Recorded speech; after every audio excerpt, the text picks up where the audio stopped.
عبداللہ رحمت اللہ علیہ کا ایک واقعہ ہے کہ آپ مکہ مکرمہ میں بیت اللہ کا طواف کر رہے تھے. وقت کا حاکم بھی طواف کرنے آیا. اس نے جب دیکھا کہ ایک اتنے بڑے عالم بزرگ وہ بھی طواف کر رہے ہیں, اس نے سلام کیا اور سلام کر کے اس نے کہا کہ حضرت کوئی ضرورت ہو تو بتائیے میں پوری کر دوں. آپ نے فرمایا کوئی نہیں. کہنے لگا کچھ تو مانگیے. آپ نے اس بیت اللہ کی طرف اشارہ کر کے کہا او خدا کے بندے, اس گھر کے پاس آ کر بھی میں نے تجھ سے مانگنا ہے. تو اسے شرم آ گئی, چپ ہو گیا. لیکن حاکم جو تھا, سریا ہوتا ہے گردن میں, بات اس کو بری لگی. طواف کر کے جب آپ باہر نکلے, ہیلے بہانے سے وہ بھی اسی دروازے سے باہر نکلا عین اسی وقت پر, اور پھر اس نے راستہ روکا. السلام علیکم جی, اب تو حرم سے باہر آ گئے, اب مانگیے جو آپ مانگتے ہیں. آپ نے اس سے فرمایا کہ بتاؤ میں تم سے دین مانگوں یا دنیا مانگوں؟ میں تم سے دین مانگوں یا دنیا مانگوں؟ اب دین تو وہ کہہ نہیں سکتا تھا, اس لیے کہ دین میں تو اللہ نے آپ کو مقام دیا تھا, وہ تو دنیا کا بادشاہ تھا. تو وہ کہنے لگا جی آپ مجھ سے دنیا مانگیں. تو سالم بن عبداللہ رحمت اللہ علیہ نے جواب دیا کہ میاں جس پروردگار نے دنیا کو پیدا کیا میں نے اس سے کبھی دنیا نہیں مانگی, میں بھلا تم سے دنیا کیا مانگوں گا؟ جس پروردگار نے دنیا کو پیدا کیا میں نے تو اس سے دنیا کا سوال کبھی نہیں کیا, میں تم سے دنیا کیا مانگوں گا؟ سبحان اللہ. یہ کتنے غنی لوگ ہوتے ہیں, یہ دل کے غنی ہوا کرتے ہیں. اللہ رب العزت ان اولیاء کو اپنے ان خزانوں سے رزق دیتا ہے جن خزانوں سے وہ اپنے انبیاء کو رزق عطا کیا کرتا ہے. وہ ان کو غیر کا محتاج نہیں بننے دیتا. چنانچہ یہ مستغنی ہوتے ہیں, اور یہ دنیا کے بادشاہ ان کی نظر میں کوئی حیثیت نہیں رکھتے. چنانچہ ایک فقیر تھا, وہ ایک بادشاہ کے دربار میں داخل ہوئے اور فرمان لگے السلام علیکم یا زاہد, السلام علیکم یا زاہد. تو بادشاہ بڑا حیران ہوا, کہنے لگا جی آپ نے مجھے زاہد کیسے کہا؟ فرمایا بھئی اصل زاہد تو ہی ہے. اس نے کہا نہیں, زاہد تو آپ لوگ ہوتے ہیں. انہوں نے کہا نہیں, اصل زاہد تو ہے. اس نے کہا بتائیے کیسے؟ فرمان لگے زاہد اس کو کہتے ہیں کہ جو کسی چیز کو چھوڑ دے, تھوڑی چیز پر قناعت کر لے. بڑی چیز کو چھوڑ دے اور چھوٹی چیز پر قناعت کر لے, اس کو زاہد کہتے ہیں.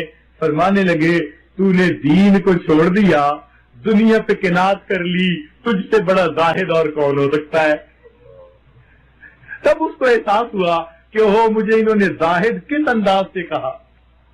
تو یہ وہ کرا بھی بسا اوقات عجیب عجیب باتیں کیا کرتے ہیں. چنانچہ ایک بادشاہ جا رہا تھا, تو اس کو راستے میں ایک جو ہے اللہ والا بیٹھا ہوا ملا, اپنی چٹائی پر اللہ اللہ کر رہا تھا. اب اس نے دیکھا کہ یہ اللہ اللہ کر رہا ہے, تو یہ رکا اور اس نے چاہا کہ بھئی میں اس کو کچھ دوں, مگر بادشاہ تھا, اس نے سوچا بھئی یہ مجھ سے مانگے تب میں دیتا اچھا لگتا ہوں. تو اس فقیر کو بلایا اور کہا مانگ میاں مجھ سے کیا مانگتے ہو؟ مانگ میاں مجھ سے کیا مانگتے ہو؟ تو وہ فرمانے لگے کہ ارے میاں میں اپنے غلام کے غلام سے بھلا کیا مانگوں؟ میں اپنے غلام کے غلام سے کیا مانگوں؟ کہنے لگا کیا مطلب؟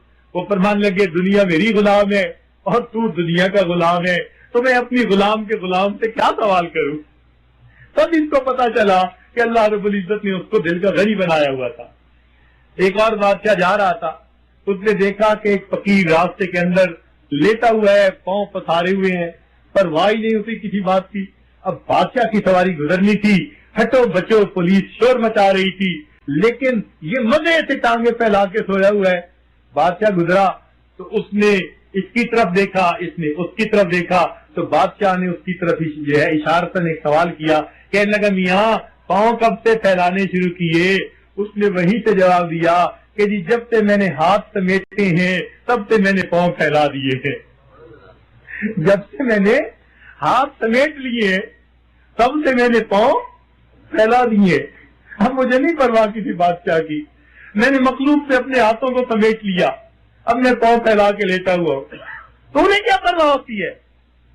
چنانچہ ایران کے ایک علاقے میں ایران کو بادشاہ نے فتح کیا تو ایک فقیر لیٹا ہوا تھا، شہر کے اندر داخل ہوا تو اس نے دیکھا کہ میں نے شہر فتح کیا اور یہ آرام سے لیٹا ہوا ہے، تو اس نے اسے پاؤں سے ٹھوکر لگائی اور کہا تجھے پتہ نہیں کہ میں نے ملک فتح کیا ہے؟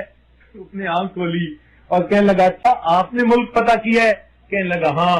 کہنے لگا ہم سنا کرتے تھے کہ ملک فتح کرنا تو بادشاہوں کا کام ہوتا ہے اور لات مارنا گدھوں کا کام ہوتا ہے، میں حیران ہوں کہ آج کل کے گدھے ملکوں کو فتح کرتے پھرتے ہیں۔ تو ان فقیروں کو آپ آزما کے دیکھیے، یہ دل کے امیر ہوتے ہیں، یہ دنیا کے مال پیسے اور ٹکے ان کی نظر میں کوئی حیثیت نہیں رکھا کرتے، یہ ٹھیکریوں کی مانند ہوتے ہیں۔ ہمارے دل میں چونکہ دنیا بھری ہوتی ہے نا، تو اس لیے جہاں زیادہ مال والے ہو نا ہم کہتے ہیں جی بڑے لوگ ادھر رہتے ہیں، جی ادھر تو بڑے لوگ رہتے ہیں، اب بڑے نہیں رہا کرتے، بڑے بوجھ والے رہا کرتے ہیں۔ یوں نہ کہا کرو ادھر بڑے لوگ رہتے ہیں، ہمیشہ یوں کہا کرو ادھر بڑے بوجھ والے رہتے ہیں، ان کے بوجھ بہت بڑے بڑے، کہاں کہاں سے کمایا، ایش کوئی کرے گا، ہر حساب ان کو دینا پڑے گا۔ تو یاد رکھنا ایک بات کہ کچھ لوگ مالدار ہوتے ہیں اور کچھ لوگ مال کے چوکی دار ہوتے ہیں۔ کچھ لوگ مالدار ہوتے ہیں، مالدار تو وہ ہے جسے اللہ نے دیا اور وہ اسے اللہ کے راستے میں خوب خرچ کر رہا ہے، کبھی مسجد بنوائی، مدرسہ بنایا، غریبوں پہ خرچ کیا، ضرورت مندوں پر، بیواؤں پر، یتیموں پر، فلاحی کاموں پہ خرچ کیا، آخرت کا ذخیرہ بنایا۔ یہ وہ بندہ ہے جو مالدار ہے اور جس نے کما کما کر اپنا اکاؤنٹ بنا لیا اور روز صبح شام جمع تفریق کر رہا ہے، کیلکولیٹر سے چیک کر رہا ہے میرا اکاؤنٹ ادھر کتنا ادھر کتنا۔ یہ مالدار رہی، یہ تو مال کا چوکی دار ہے، ساری زندگی چوکی داری کرے گا، اس کے بعد اس کی اولاد مزے کیا کرے گی۔